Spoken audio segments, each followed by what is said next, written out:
중학교 때부터 설교한 것으로 기억됩니다. 물론 공식적인 예배는 아니었고 반에서 학생들끼리 드리는 예배였지만 설교는 분명 설교죠.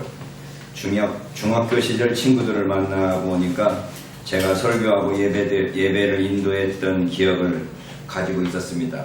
그러나 어느 본문 어느 내용으로 설교했는지 전혀 기억나지 않습니다. 1974년이니까 51년 전이네요. 공식적인 예배에서 첫 설교는 고등학교 때였습니다. 고등부 지도교사나 전도사가 없던 시절이었기 때문에 고등부 회장을 맡았던 제가 예배 인도자가 없을 때 설교하게 되었습니다. 다른 장로님이 저녁 예배 시간에 하신 설교를 듣고 감동을 받아서 그대로 반복하는 설교였지만 그래도 공식적인 예배의 설교임에는 분명합니다. 제가 분명히 기억하기를 스가랴 4장 10절 제목은 작은 일이라는 제목으로 설교했던 기억이 납니다. 스가랴 4장 10절에 보면 작은 일의 날이라고 멸시하는 자가 누구냐? 이 일곱은 온 세상에 두루 행하는 여호와의 눈이라. 다림줄이 스룹바벨의 손에 있음을 보고 기뻐하리라 라는 본문을 가지고 작은 일에 충성하라 라는 내용으로 설교했던 기억이 있습니다. 1978년 일이네요. 사역자로서 전도사가 되어서 처음으로 한 설교는 1985년 12월 그 전도사로 임명된 첫 주일 설교일 것 같습니다.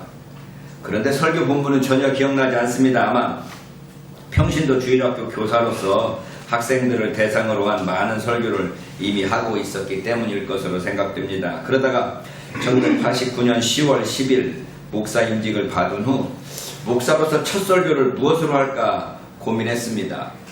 목사가 됐는데 이제 목사로서 처음 설교를 뭘로 할까 고민하다가 탕자 이야기를 본문으로 정했습니다. 누가복음 15장 18절 19절에 보면 탕자가 배고파서 굶는 중에 아버지께 되돌아갈 생각을 하면서 내가 일어나 아버지께로 가서 이르기를 아버지여 내가 하늘과 아버지께 죄를 얻었사오니 지금부터는 아버지의 아들이라 일컬음을 감당치 못하겠나이다. 나를 품꾼의 하나로 보소서 하리라 하고 라고 하는 누가복음 15장 18절로 19절 말씀을 중심으로 내가 하나님 아들로서 특권을 가지고 있지만 주의 종으로서 충성을 하기를 다짐하는 설교를 했습니다. 이 본문에서 우리가 기억해야 될 것은 그 아들은 아버지께 나아가서 나를 품꾼의 하나로 보소서라는 말을 할 겨를도 없었습니다. 아버지가 즉시 다음 말을 끊고 이어가기 때문입니다. 아들이 가로되 아버지여 내가 하늘과 아버지께 죄를 얻었사오니 지금부터는 아버지의 아들이라 일컬음을 감당치 못하겠나이다 하나 바로 아버지가 그 말을 끊고 아버지는 종들에게 이르되 제일 좋은 옷을 내어다가 입히고 손에 가락지를 끼우고 발에 신을 신기라. 그리고 살진 송아리를 끌어다가 잡으라. 우리가 먹고 즐기자. 이 내 아들은 죽었다가 다시 살아났으며 내가 잃었다가 다시 얻었노라 하니 저희가 즐거워하더라. 탕자는 아버지 앞에서 나를 품꾼의 하나로 보소서라고 말하지만 아버지는 그를 품꾼으로 여기지 않고 끝까지 아들로 여기면서 되돌아온 아들을 환영하는 것을 봅니다. 저희 교회가 1990년 11월 11일 예담 장로교회 창립 예배를 드렸는데 그때 설교한 게 무엇인가 제 기억으로는 교회다운 교회라는 제목으로 제가 첫 설교를 했던 기억으로 기억됩니다. 어디 주보가 있어서 확인하겠다 해놓고 여기 써놓고 확인은 못 해봤습니다. 이렇게 제 설교를 회상하는 이유는 아무리 생각해도 오늘 본문인 요한 2서를 본문으로 한 설교를 한 기억이 없기 때문입니다. 오늘 저희가 요한 2서를 읽을 텐데 요한 2서로 설교한 기억이 없습니다. 신약개론을 가르치는 교수로서 요한 2서를 가르치긴 했습니다. 물론 그 본문도 짧고 신약성경에서의 위치도 미미하기 때문에 스쳐 지나가는 정도로 가르쳤을 것입니다. 그럼에도 불구하고 어쨌든 요한 2서로 가르치긴 했습니다. 그러나 요한 2서를 본문으로 설교하거나 생각해보니까 심지어 설교에서 인용한 경험도 거의 없는 것 같습니다. 그만큼 신약 성경에서 요한 2서의 존재감이 미미하기 그지없죠. 신약 성경 본문으로 진도를 나가야 하는 제 설교의 특성상 요한 2서가 본문이 된 오늘 주일 설교 준비가 몇 주 전부터 부담으로 다가왔습니다. 요한이서가 가르치는 내용이 무엇이기에 그 짧은 편지가 성경에 포함됐을까 하는 생각을 하게 된 것이죠. 요한 3서를 지난주에 살펴봤는데 요한 3서보다 앞서서 요한 2서가 된 이유도 되돌아보게 됩니다. 오늘날 우리에게 가지고 있는 성경의 순서는 긴 성경이 앞에 있고 짧은 성경이 뒤에가 있습니다. 그러니까 요한 1, 2, 3서 중에서 요한 1서가 가장 길고 요한 2서가 그 다음에 길고 요한 3서가 그 다음에 가장 짧아서 요한 3서가 된 건데, 여러분들이 보면 요한 3서도 그리 길지 않지만 요한 2서도 그렇게 길지 않습니다. 더더군다나 절수를 보면 요한 3서는 15절까지가 되어 있는데 요한 2서는 13절에 불과합니다. 그런데도 요한 2서가 더 길은 거죠. 그래서 요한 2서가 됐는데, 요한 2서가 가르치는 것이 무엇일까? 라고 몇몇 성경은 생각나는 구절들을 생각해 볼 때 오늘 설교가 좀 부담스럽습니다. 그러나 일단 우리가 본문을 읽어나가면서 고민해 보도록 하겠습니다. 요한 2서 1장 1절입니다. 장로가 선택된 여주인과 그녀의 자녀들에게 나는 그들을 진리 안에서 사랑한다. 그리고 오직 나만 아니라 오히려 진리를 알고 있는 모든 자들도 사랑한다. 이 짧은 편지지만 편지로서 요한 2서는 먼저 발신인과 수신인이 소개됩니다. 발신인은 스스로를 장로로만 소개하고 장로로만 발신인을 자기 자신을 소개하고, 수신인은 여주인과 그의 자녀들이라고만 말합니다. 개혁성경은 여주인이라고 안 되어 있고 부녀라고 되어 있네요. 장로가 사도 요한인지 학자들의 토론의 대상이고, 여주인과 자녀들이 실제적인 사람을 가리키는지 아니면 여성 병사로서 교회를 지칭하는 상징적인 의미인지에 대한 토론이 있다는 정도만 언급하고 지나가겠습니다.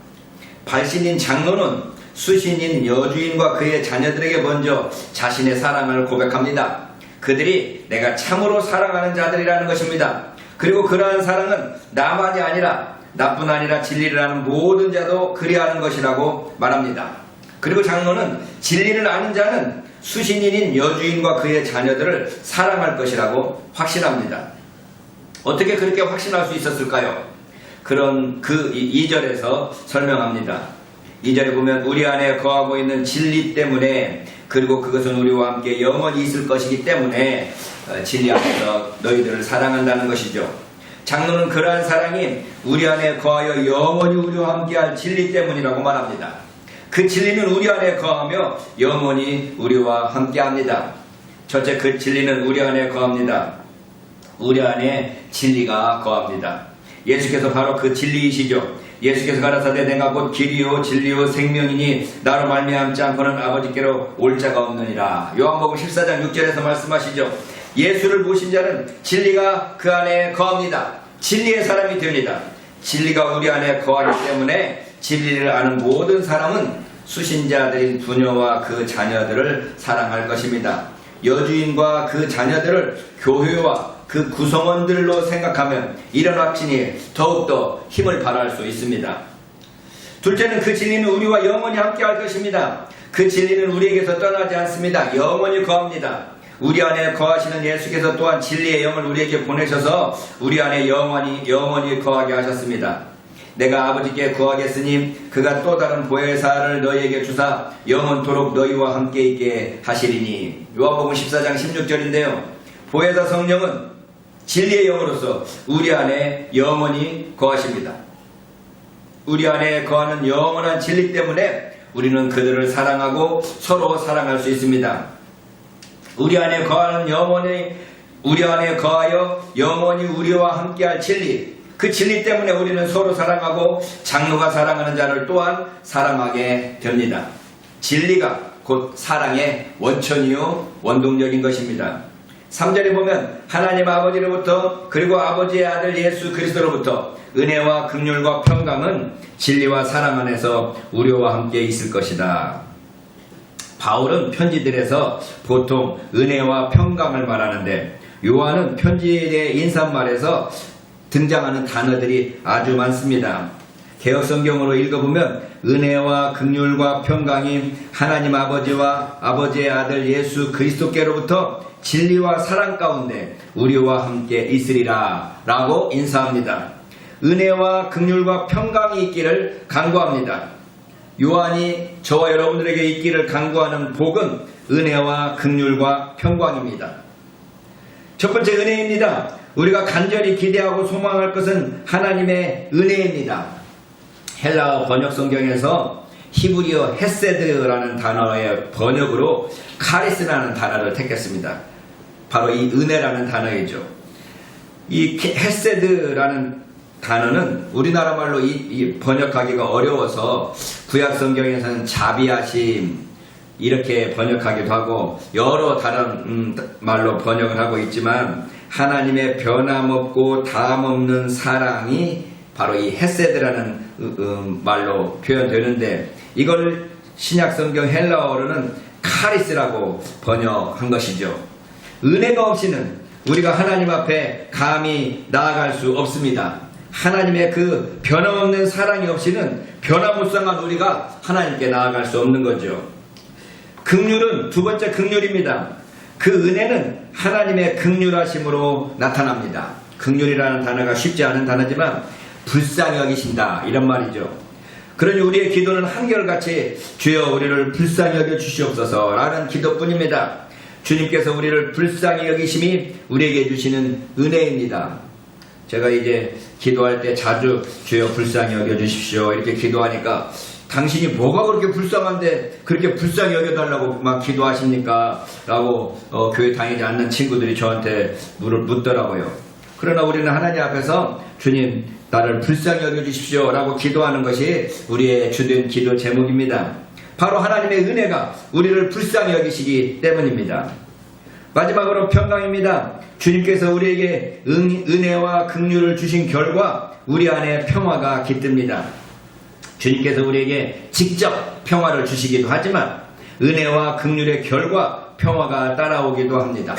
주여 우리에게 은혜와 긍휼 평화가 있게 하옵소서.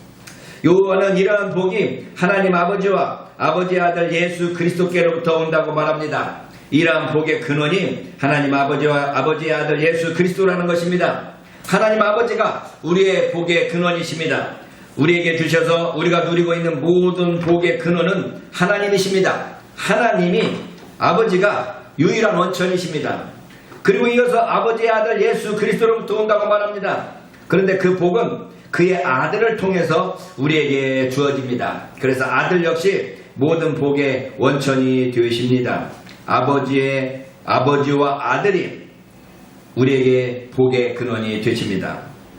우리가 삼위일체 공식을 이해하는 데 있어서 이 구절을 여러분들이 기억하고 있는 게 좋습니다.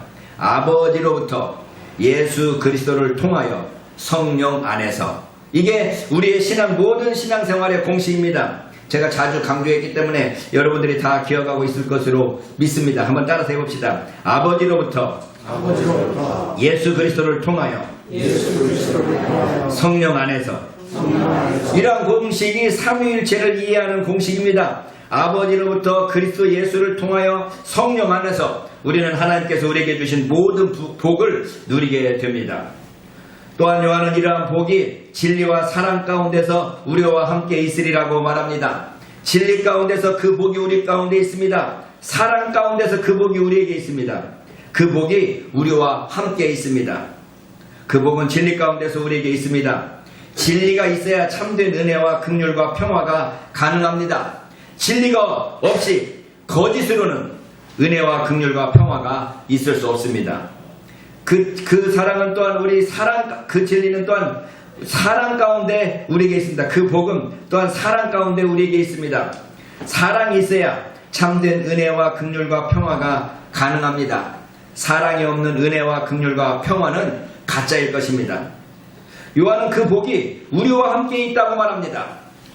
설교하는 대부분은 우리 목사들이 축복할 때 여러분에게 이러한 복이 있기를 기원합니다 라고 말하는데 오늘 본문의 요한은 이러한 복이 우리와 함께 있기를 기대합니다 라고 설교자인 자기 자신까지 포함하여 말하고 있습니다. 저는 설교자로서 이런 태도를 지향합니다. 우리와 함께 있기를 바랍니다. 여러분에게 있기를 바랄 뿐만 아니라 저를 포함한 우리 모두에게 은혜와 긍휼과 평화가 있기를 소원합니다.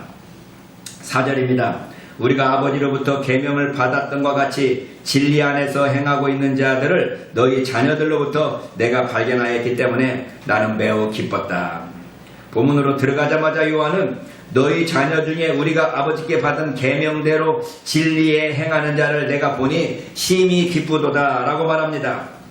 그러니까 너희 자녀 중에 계명대로 진리를 행하는 자가 있다는 것을 보고 기뻤다는 말은 우리가 좀 언중유골이라고 그래서 그 행간을 읽으면 그렇다면 너의 자녀 중에 진리에 행하지 않는 자도 있다는 암시일까요? 그렇다면 너의 자녀들은 교회의 자녀들을 가르치는 상징이 아닐까요? 그렇다면 교회 안에 진리를 행하지 않는 자도 포함될 수 있다는 것일까요?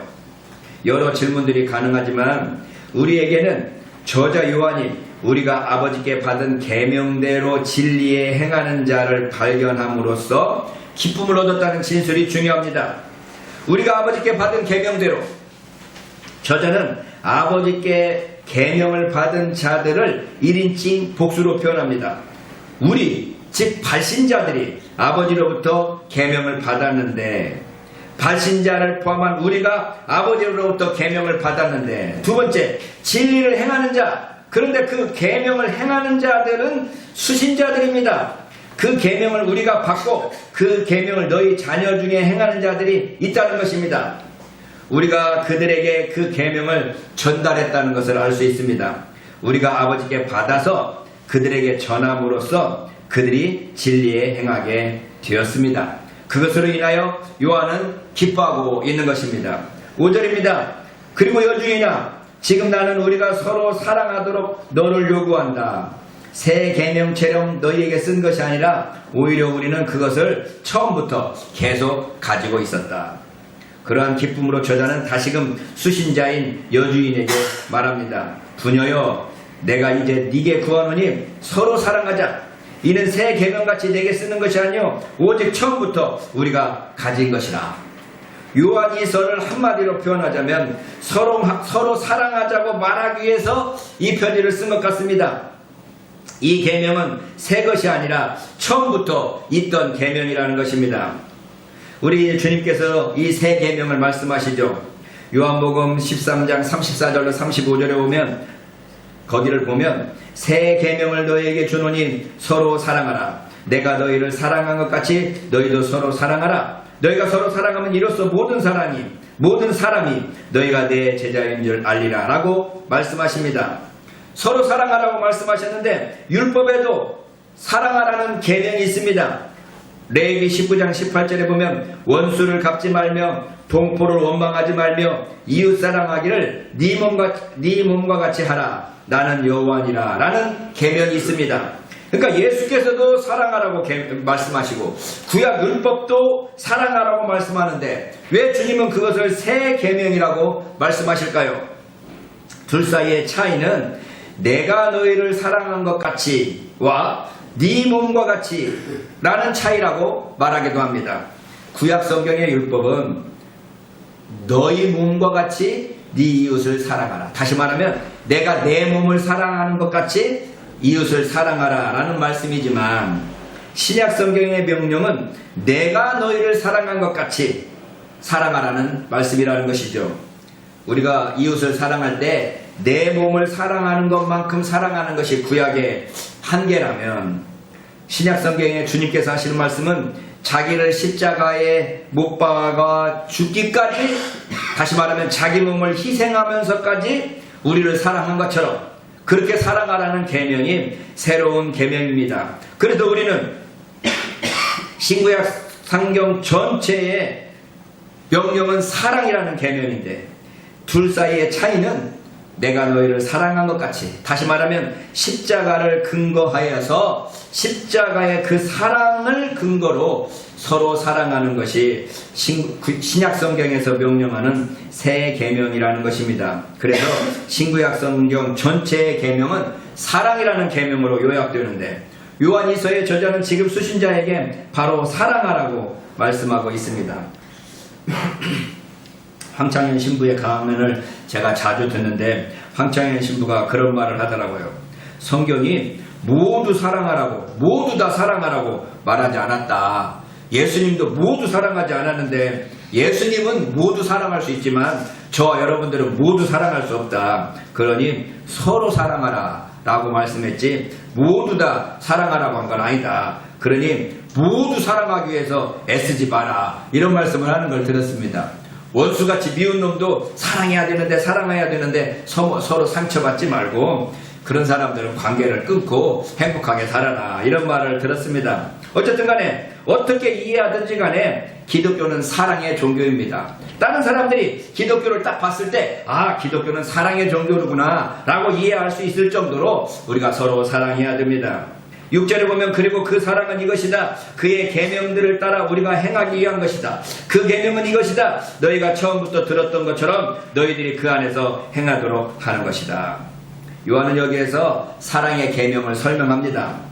또 사랑은 이것이니 우리가 그 계명을 조차 행하는 것이요 계명은 이것이니 너희가 처음부터 들은 바와 같이 그 가운데서 행하라 하심이라. 이게 참 우리나라 말로 되어 있지만 그렇게 쉽게 이해되지는 않죠. 표준역으로 제가 읽어보면 조금 이해하기가 쉽습니다. 사랑은 다름이 아니라 하나님의 계명을 따라 사는 것입니다.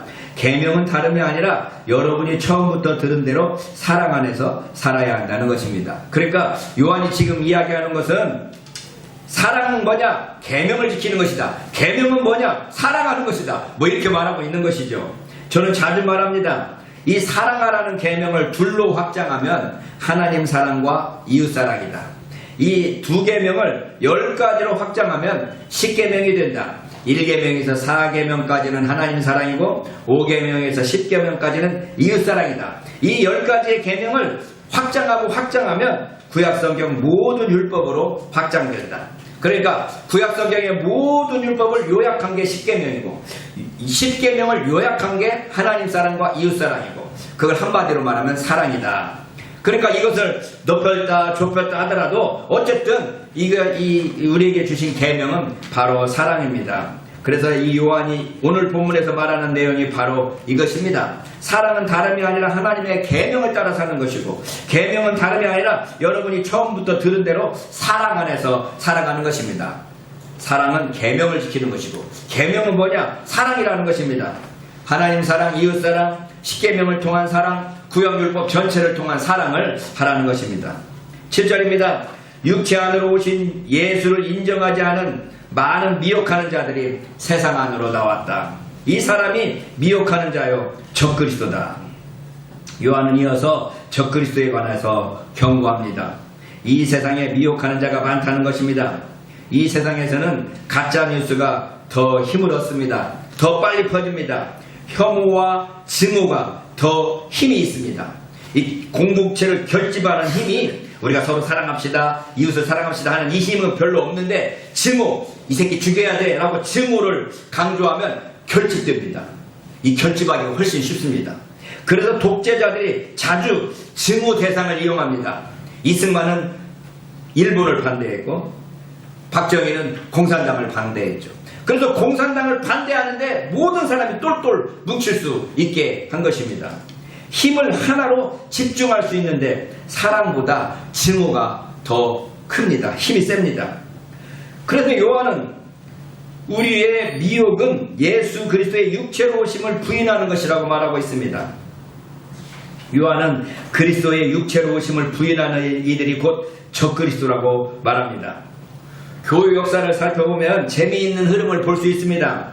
초대교회에서는 예수의 하나님 되심보다 사람 되심을 부인하여 이단이 되었습니다. 그러니까 초대교회, 이 기독교가 출발할 때는 예수님은 당연히 하나님인 것으로 믿고 예수님이 사람이 아니다, 그냥 원래 하나님이다 라고 주장하는 사람들이 이단이었는데 후대로 갈수록 예수의 인간 되심보다는 하나님 되심을 부인하여 이단이 됩니다. 그러니까 현대에 와서 예수의 인간 되심을 부인하는 사람은 거의 없습니다. 예수님은 사람이죠. 역사적 실존 인물입니다. 그러나 그가 하나님이시라는 고백을 거부하는 사람은 많습니다.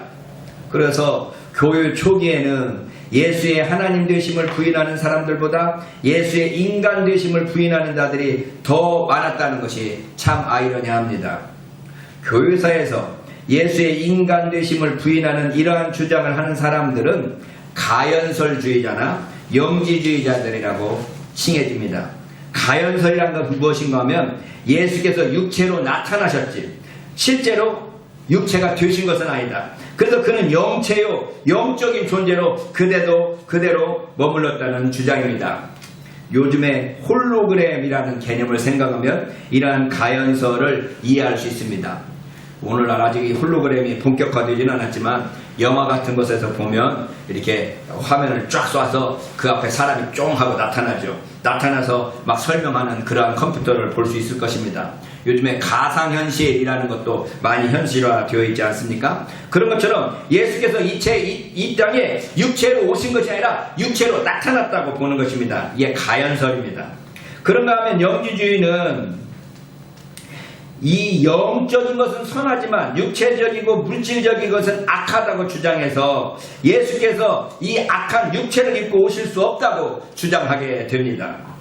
그래서 요한 공동체는 특히 이러한 가연설과 영지주의에 대해서 강하게 반대하고 있는 것을 볼 수 있습니다. 그래서 주님께서 육체로 오신 것을 강조하기 위해서 물과 피를 다 흘리셨다고 요한복음은 강조합니다. 요한복음 19장 34절에 보면 그중 한 군병이 창으로 옆구리를 찌르니 곧 피와 물이 나오더라. 물과 피가 다 쏟아질 정도로 예수님은 진짜 육체를 가지고 계신 분이라는 것을 강조하는 것이죠. 요한일서에서도 이 물과 피의 증거를 강조합니다. 요한일서 5장 6절에 보면 이는 물과 피로 임하신 자님 곧 예수 그리스도시라. 물로만 아니요 물과 피로 임하셨고 라고 말하고 5장 8절에 보면 증거하는 이가 셋이니 성령과 물과 피라. 또한 이 셋이 합하여 하나이니라 라고 말씀하고 있습니다. 그래서 예수님께서 물과 피, 우리 몸을 구성하고 있는 물과 피로 직접 나타나셨다고 강조하고 있는 것입니다. 그래서 8절에 보면 우리가 일했던 것을 파괴하지 않도록 오히려 너희들이 충분한 상을 받도록 너희들은 너희 스스로를 삼가라 라고 말하고 있습니다. 우리가 아버지께 받은 계명을 너희들에게 전했으니 우리가 일한 것을 잃지 않도록 주의하라는 것입니다. 온전한 상을 얻으라는 것입니다. 우리는 우리의 듣는 것을 주의해야 합니다. 우리가 받은 전통을 잃지 않도록 조심해야 합니다. 그것이 온전한 상을 얻는 길입니다. 9절입니다. 앞서 인도하며 그리스도의 교훈 안에 머물지 않는 모든 자는 하나님을 모시지 않는다. 교훈 안에 머무는 자, 이 사람이 아버지와 아들로 모신다.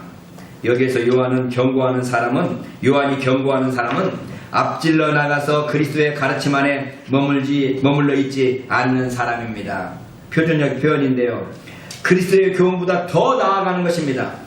종교 개혁자들이 강조한 것처럼 성경이 말하는 데까지 나아가며 성경이 멈추는 곳에서 멈출 줄 알아야 합니다. 호기심으로 억지로 더 나아가다가 위험해질 수 있습니다. 베드로가 경고하는 것이 바로 이것이죠. 또 우리 주의 오래 참으심이 구원이 될 줄로 여기라. 우리 사랑하는 형제 바울도 그 받은 지혜대로 너희에게 이같이 썼고 또 그 모든 편지에도 이런 일에 관하여 말하였으되 그 중에 알기 어려운 것이 더러 있으니 무식한 자들과 굳세지 못한 자들이 다른 성경과 같이 그것도 억지로 풀다가 스스로 멸망에 이르렀느니라. 요한을 통해서 우리에게 경고하는 말씀은 뭔가 하면 사도들이 우리에게 준 그 교훈보다 앞질러 나가서 그 가르침 안에 머물러 있지 않으면 온전한 상을 받을 수 없게 될 것이라는 것입니다. 결론적으로 요한은 교훈 안에 거하는 이 사람이 아버지와 아들을 모시느니라고 말합니다. 올바른 교훈이 곧 아버지와 아들을 모시는 길입니다.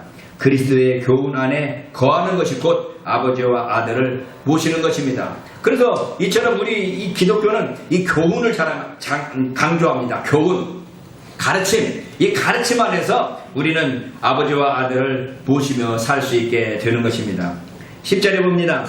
만일 누가 너희에게 온다면 그리고 이 교훈을 가지고 있지 않다면 너희들은 그를 집안으로 취하지 말라. 그리고 그에게 인사하기 위하여 말하지 말라. 요한의 경고는 단호하게 강조되고 있습니다. 누구든지 이 교훈을 가지지 않고 너희에게 나아가거든 그를 집에 들이지도 말고 인사도 하지 말라는 것입니다. 이 교훈은 앞에서 경고한 예수 그리스도께서 육체로 임하심을 부인하는 자이며 7절이죠. 우리의 일한 것을 잃어버린 자이며 8절이죠. 앞질러 나가서 그리스도의 가르침 안에 머물러 있지 않는 사람입니다. 9절이죠. 더 나아가서 우리가 아버지께 받은 계명 4절에서 말하고 있는 그것을 행하지 않는 자들, 곧 진리 안에서 사랑을 행하지 않는 자들이 바로 이 사람들입니다. 요한은 이들에 대해서 누구든지 이 교훈을 가지지 않고 너희에게 나아가거든 그를 집에 들이지도 말고 인사도 말라라고 단호하게 거부할 것을 명령합니다. 바울 역시 이와 비슷한 말씀을 하죠. 내가 너희에게 쓴 것에 음행하는 자들을 사귀지 말라 하였거니와. 고린도전서 5장 9절입니다. 바울은 음행하는 자들과 사귀지 말 것을 강력하게 권면하고 있습니다. 그렇다면 우리는 세상에 사는 모든 음행하는 자들과 관계를 단절해야 될까요? 이어서 바울이 말합니다. 이 말은 이 세상에 음행하는 자들이나 탐하는 자들과 토색하는 자들이나 우상 숭배하는 자들을 도무지 사귀지 말라 하는 것이 아니니 만일 그리하려면 세상 밖으로 나가야 할 것이라. 고린도전서 5장 10절이에요. 이 세상 밖으로 나가서 살 수밖에 없습니다. 그 사람들 하나도 사귀지 않고 나만 고결하게 살려면 이 세상 밖으로 나가서 살 수밖에 없습니다. 그러나 모든 그리스도인들이 그렇게 살 수는 없습니다. 물론 이 세상 밖으로 나가서 살아가는 사람들이 있습니다. 이 세상은 더러운 곳이라 이 세상에 살 수가 없다 그러면서 밖으로 나가서 공동체를 이루면서 살고 있는 사람들이 있죠. 제 동기 중에도 이 666이라는 것이 이 손에다가 카드 번호 받는 것이다. 그 카드 번호 안 받으려면 세상에서 살면 안 된다. 그래가지고 저쪽 공주에다 땅 사가지고 사람들 모여서 살고 있는 걸 제가 가본 적이 있습니다. 이 세상을 벗어나서 우리끼리 거룩함을 유지하면서 살아가는 사람들도 있습니다. 그러나 모든 그리스도인들이 그렇게 산다면 전도와 선교는 어떻게 할 수 있겠습니까? 그래서 접촉점을 가져야 됩니다. 접촉점이라고 그러죠. 컨택트 포인트라고 합니다. 이 세상과 접촉하는 접촉점을 가져야 됩니다. 그래서 바울은 자신이 그렇게 권면한 이유를 설명합니다. 이제 내가 너희에게 쓴 것은 만일 형제라 일컫는 자가 음행하거나 탐남하거나 우상 숭배를 하거나 후욕하거나 술 취하거나 토색하거든 사귀지도 말고 그런 자와 함께 먹지도 말라 함이라. 고린도전서 5장 11절입니다. 12절에 보면 의인들을 판단하는데 내게 무슨 상관이 있으리오마는 교중 사람들이야 너희가 판단치 아니하랴. 의인들은 하나님이 판단하시려니와 이 악한 사람은 너희 중에서 내어 쫓으라. 그러니까 이서에서 요한이 강조하는 것과 고린도전서 5장에서 바울이 강조하는 것은 똑같은 말씀이라고 할 수 있습니다. 의인들에 대해서는 포용해야 하지만 예수 안 믿는 사람들이 그렇게 하면 그래도 우리가 그들과 만나서 그들과 사귈 수 있지만 내부인들은 거짓 가르침을 단호하게 배격하라는 것입니다. 의부인들은 우리가 포용해야 되지만 내적인 교회의 공동체 안에 있는 사람들이 만약에 그렇게 한다 그러면 단호하게 거절하고 배격해야 된다라고 하는 거죠. 자, 그러면 어디까지가 이 우리에 포함될 수 있을까 하는 질문이 이어집니다. 어떤 우리를 거부하고 어떤 그들을 포용해야 할까요? 저는 제 졸전 이 나라 그 나라의 저자 소개에서 저 자신을 이렇게 소개했습니다. 제 책 읽어보신 분들도 별로 없겠지만 제 자신을 이렇게 소개했습니다. 현재 그가 강조하며 추구하고 있는 신앙생활의 핵심은 그리스도인들의 사회적 의무이다. 그는 그리스도인들이 소수로 있을 때에는 생존과 그 생존을 위한 자기 정체성 확립이 가장 중요한 과제이겠지만 이제 다수가 되었을 때에는 공동체 전체를 아우르는 그 어떤 책임의식을 가져야 한다고 생각한다. 그런 입장에서 그는 한국 기독교계가 새롭게 사회적 의미를 다할 수 있기를 바라며 스스로도 그러한 사명감을 가지고 그리스도인의 사회적 책임의 일익을 담당하고 싶어 한다. 저 자신을 제가 스스로 소개한 건데 기독교가 소수로 있을 때는 기독교가 뭔가 라는 기독교 색깔을 분명하게 가지고 있어야 됩니다. 그런데 이 기독교가 다수가 되어서 모든 사회 공동체의 기득권이 되었을 때는 이 자기 정체성을 강조하다가 보면 다른 사람을 핍박하는 모습으로 나타나게 될 수 있습니다. 그래서 그때는 전체 공동체를 아우르는 그런 책임의식을 가져야 된다라고 하는 거죠. 그래서 소수로서의 정체성 확립이 다수가 되어서도 강조되면 소수를 핍박하는 도구가 될 수 있다는 위험성을 지적한 것입니다. 소수로서의 정체성 확립과 다수로서의 포용, 그 어디엔가 우리가 서 있어야 하는데 지금 한국교회는 이미 기득권자가 되어버린 상태이기 때문에 자기 정체성을 강조할 것이 아니라 포용성이 강조되어야 한다고 생각하는 것입니다. 제가 요한일서 설교를 준비하며 힘들었던 이유가 바로 이 구절 때문이었다고 생각됩니다. 누구든지 이 교훈을 가지지 않고 너희에게 나아가거든 그를 집에 들이지도 말고 인사도 말라라는 권면을 오늘 우리는 어떻게 적용하고 실천해야 할까요? 신천지 출입금지라고 써놓고 적대시해야 할까요? 아니면 그들과 대화하며 그들을 설득해 나가야 할까요? 설득할 자신이 없으면 피하고 설득할 자신이 있으면 함께 대화해야 할까요? 기독교 정화운동을 시도하고 싶은 사람으로서 저는 불교 정화운동의 두 모델을 생각하게 됩니다. 청담 스님과 성철 스님 이야기입니다. 5.16 군사 쿠데타로 사회 질서 확립을 추구했던 군부는 도심지의 폭력 조직을 소탕했습니다. 여러분들이 잘 알고 있는 이정재니 김두한이 이런 사람들 다 감옥에 가둬버렸죠. 그 결과 이 사람들이 도망가야 되니까 어떻게 도망갔냐 하면 산속으로 들어가서 머리를 깎았습니다. 스님들이 된 것이죠. 그 결과 그들 사이에서 불교계의 권력을 붙잡기 위한 폭력이 일상화되고 있었습니다. 서로 종정인가요? 그 최고 사무총장을 하기 위해서 이 강목을 들고 싸우고 폭력을 이뤘던 것이죠. 이처럼 불교 정화운동이 필요한 시기에 청담 스님은 법적 정화를 추구했습니다. 법으로서 그 사람들을 정적들을 그렇게 불교계를 어지럽히는 사람들을 제거해 나간 것이죠. 그러다가 정적에 의해서 칼로 맞아서 죽습니다. 도선사 스님이시죠. 그와 달리 성철 스님은 불교의 원래 모습을 추구하며 돈수의 선불교를 주장하면서 참선에 매진했습니다. 성철은 법적인 정환이 무슨 정환이 필요 없다. 나만이라도 먼저 불교의 원 모습을 추구하자. 그래서 성철은 누더기 옷을 입으면서 역사에서 가장 오랫동안 무릎 꿇고 참선한 사람으로 기록될 정도로 참선에 매진했죠.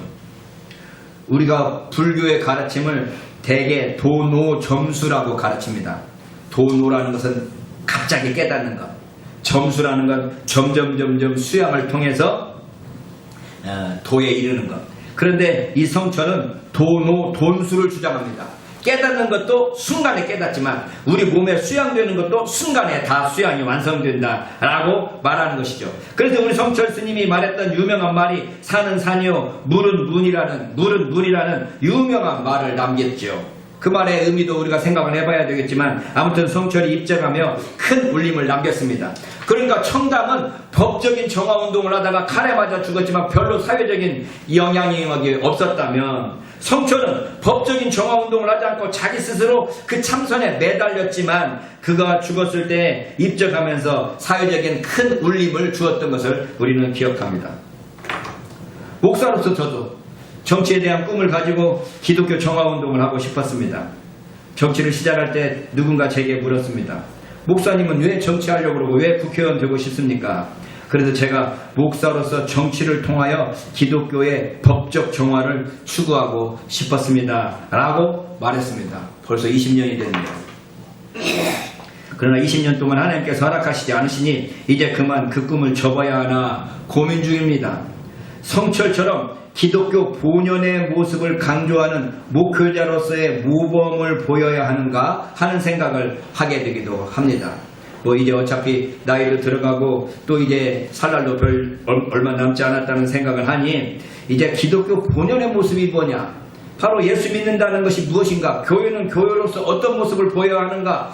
법적인 정화운동도 중요하지만 사회의 모범이 되는 교회로서의 그런 모습을 보여야 하는가 하는 것은 아닌가 하는 생각을 하게 되는 것입니다. 그래서 우리 지금 요한이 누구든지 이 교훈을 가지지 않고 너희에게 나아가거든 그를 집에 들이지도 말고 인사도 말라라고 하는 이 권면을 그에게 인사하는 자는 그 악한 일에 참여하는 자라고 규정하면서 11절에 좀 더 과격하게 그 말씀을 적용하고 있습니다.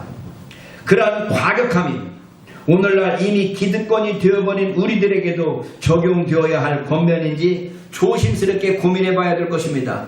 이러한 교훈을 가지지 않은 자는 다 처단해라 라고 그런다면 소위 말하면 기독교 정통운동으로서 이 사람도 이단이다, 저 사람도 이단이다, 이 사람은 불법을 행했다, 저 사람도 불법을 행했다고 쳐내기 시작하면 우리 중에 남아있을 사람이 몇 명이나 될까요?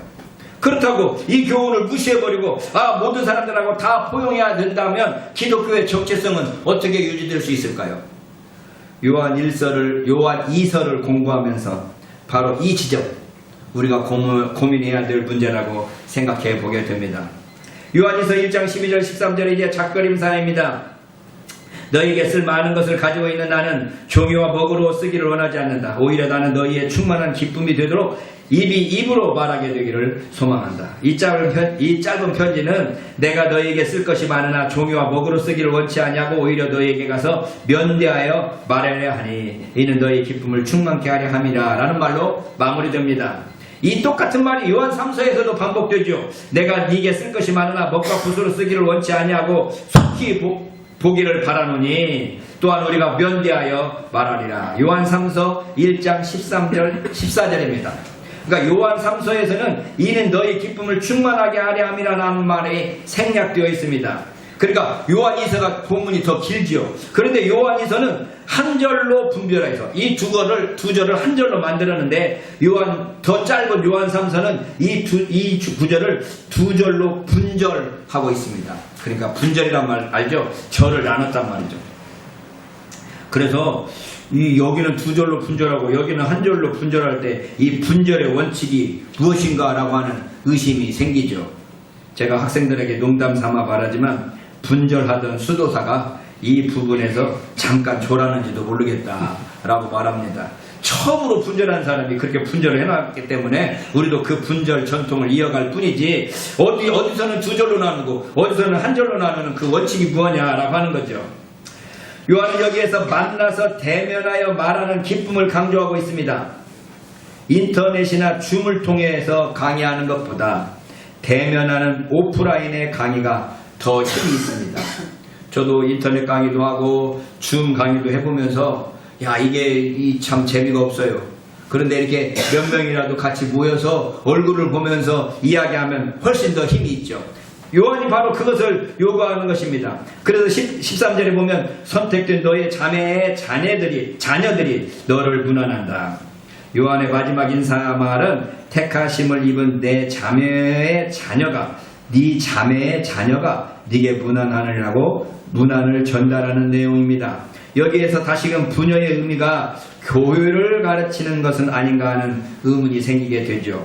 택하심을 입은 네 자매의 자녀의 정체가 분명하지 않기 때문에 얼마든지 상징적으로 이해할 수 있기 때문입니다. 자, 요한일서 13절까지 다 읽었습니다. 우리는 요한일서를 통하여 우리의 모습을 되돌아봐야 하겠습니다. 우리는 사랑이라는 주님의 계명에 얼마나 충실하게 순종하고 있는가. 오늘 기독교를 보면서 기독교는 정말 사랑의 종교구나 라고 인정할 수 있겠는가. 코로나 사태가 시작될 때 코로나를 잡는 사람들에 대해서 침을 뱉으면서 저주했던 사람들이 바로 그리스도인들이었습니다. 우리의 집회를 방해한다면서 정부를 저주했던 자들이 바로 그리스도인들이었습니다. 우리가 사랑이라는 주님의 계명에 얼마나 충실하고 순종하고 있는지 우리 자신을 되돌아봐야 되겠습니다. 또한 저그리스도적인 가르침을 전파하는 사람들을 집안에도 들이지도 말고 인사하지도 말라는 경고는 우리에게 어떻게 적용되어야 할지 고민해 봐야 되겠습니다. 현재 기독교 상황에서 우리는 진정한 그리스도인으로서의 빛을 발하고 있는가? 우리 자신을 생각해 봐야 되겠습니다. 요한일서를 읽으면서 여러 생각들이 교차하게 될 때 여러분은 이 말씀을 듣고 읽으며 어떤 믿음의 생각들을 하게 됩니까? 고민하는 신앙, 의심하는 신앙, 생각해보는 신앙, 저와 여러분들이 가질 수 있기를 소원합니다.